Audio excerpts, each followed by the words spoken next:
Hi everyone! Guys, I'm so excited to share kasi kararating ko lang sa bahay at dumating yung aking pinakahihintay na order. Ayan. Tapos, nabuksan ko na siya guys. Pero, gusto ko lang siyang i-share kasi ito po yung phone na pinapangarap ko talaga nung bata pa ako na gusto ko siyang bilhin. And finally, andito na po siya guys. Ayan. And, ayan guys, andito na siya. This is the Samsung Keystone 2 Duos. Ayan, ganyan siya. I-unbox natin. Bilis! Ayan. Ayan. Ayan! Ayan siya.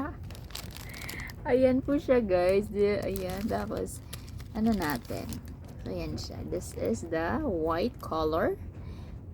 This is my favorite sound. Ayan. Tapos, may kasama siyang battery and also ang cord for charging. Wala na siyang charger guys. So, tapos ito yung battery niya.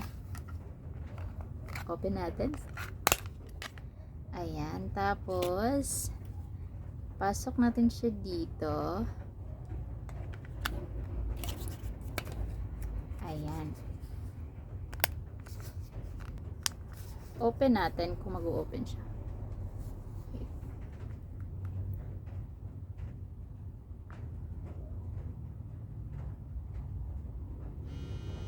Oh.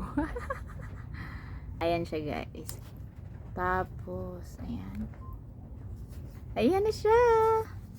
Ayan siya. Ayan, ayan. Tapos, meron siyang games, guys. Ayan. Si Super Jewel Quest. Ayan siya. Ayan. Ayan. Ayan. Tapos, ito yung charger cable niya para mag-charge tayo. Wala lang yan siyang yung adapter. Pero it's okay. Meron naman tayong adapter. Ayan. Ayan siya. Ang charger niya. Ayan. Ayun lang guys. Bye!